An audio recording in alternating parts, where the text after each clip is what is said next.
The sky was bleeding rain that morning. Hard, cold, relentless. And right there, on the courthouse steps, stood a girl who looked like she'd already survived a war. 16, maybe. Torn sleeves, bruised face, eyes hollow but burning. Then the ground started shaking. 47 bikers rolled through the storm, engines growling like thunder out of hell. People froze, cameras turned. Nobody knew what was coming, but I did, because I was one of them. It wasn't supposed to go this far. 2 days earlier, we were just having a drink. Same old Tuesday at Rusty's Bar. The kind of place where the jukebox never works right and the neon flickers like it's trying to die. We were laughing, arguing about bike parts, when this guy walks in, kid we'd seen around town. He looked pale, eyes red. You could tell he'd been holding something heavy for a while. He tells us about this girl, his friend. Said her dad's a cop, a mean one. Been beating her for years. She tried reporting him once, but the department buried it. They told her to stop lying or she'd make things worse. That bar went silent. Not even the hum of the cooler. I looked over at Hawk, our leader, ex-Marine, heart made of barbed wire but eyes that tell you everything. He didn't say much, just took a drag from his smoke, leaned back and muttered, "Not on our watch." That's when we knew. We weren't letting that girl fight alone. The next night we met in the garage. Oil smell thick in the air, rain tapping the roof. The whole crew circled a dusty table with an old map of the courthouse spread across it. Hawk laid it down flat, put his finger on the steps. "We're not storming the place," he said. "We're standing there, quiet, united. Let her see us. Let them see her family's not just blood." Someone cracked open a beer, but no one drank it. The mood was different, heavy, purposeful. We weren't stupid. We knew cops might try to push us out, but we also knew that 50 men on bikes wasn't something you could just ignore. Hawk said one last thing before we left. We ride in peace, but we ride strong. Morning came cold and gray. Mist covered the courthouse like a movie set. Reporters were already there, cameras flashing, cops forming their little wall of blue.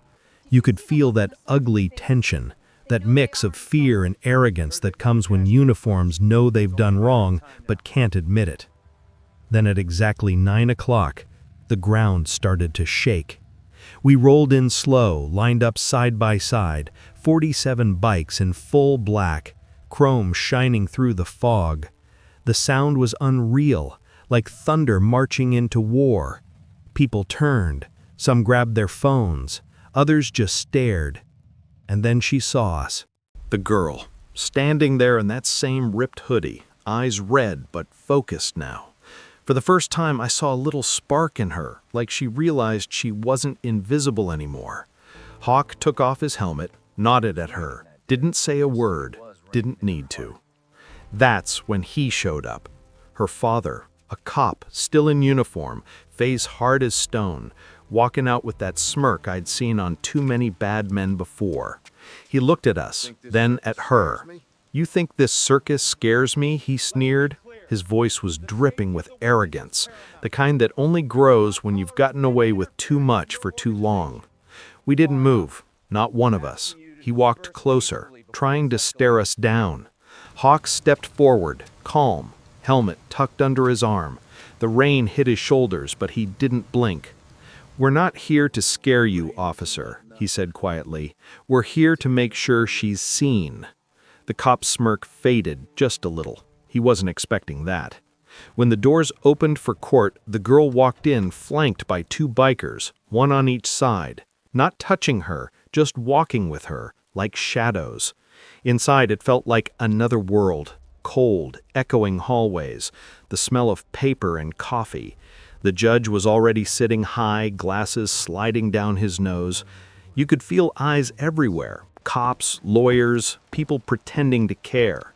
When she took the stand, the whole room shifted. She looked small under those lights.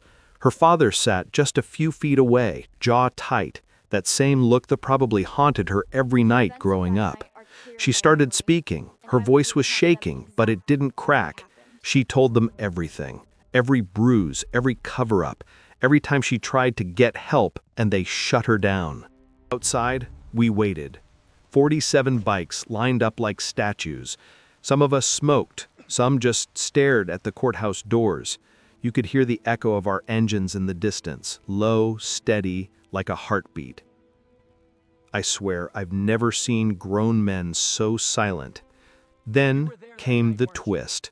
Inside, her father's lawyer started twisting her story, calling her unstable, saying she was acting out. You could feel the courtroom start to tilt in his favor. The judge's face looked unsure. I remember clenching my fists so tight my gloves creaked. Hawk must have felt it too. He stepped forward, voice calm but firm, and started asking questions directly to the police, pressing, sharp, making them squirm under scrutiny. He didn't yell, he didn't threaten, he just laid out the truth, piece by piece. And slowly, you could see the room shift, the officer's authority cracked. Hawk's questions made it impossible to ignore the evidence.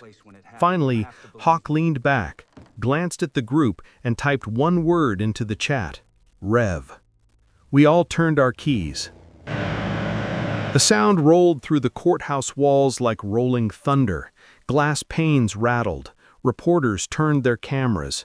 At that moment, more bikers quietly slipped inside the courtroom, standing along the walls like silent guardians. The tension snapped. The girl looked up, eyes shining, and smiled, just slightly. That small spark, it was her fire returning. She locked eyes with her father and said, loud enough for everyone to hear, "He hurt me, and I won't be silent anymore." The judge, finally seeing the truth laid bare, slammed the gavel. She collapsed into tears. Her father tried to protest, but the bailiff stepped in immediately. His smirk was gone, just another man held accountable. We didn't cheer, didn't need to. Outside, Hawk lifted his hand, and we all raised our fists to the sky. Thunder rolled again. This time it sounded like freedom. Weeks later, I saw her again. We went for a ride near the cliffs, the wind biting, sharp, like it could wipe everything clean. Hawk pulled up with her on the back. She had her own helmet now, her own black leather jacket, patches stitched by the crew. She hopped off laughing, actually laughing, lighter than I'd ever seen her. We rode together till sunset. People think justice only happens in courtrooms. That's a lie. Sometimes it rides in on two wheels, scarred and loud, wearing leather instead of badges. Sometimes quiet, but it's real. We're not heroes. We're just people who've seen enough to know silence is poison. That girl could have been anyone's daughter. When the system fails, the rest of us have to stand up, even if all we've got is a bike, a jacket, and a promise. Justice isn't always written in laws.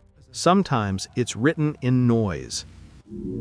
If you believe no one should ever face monsters alone, stick around. We've got more stories to tell.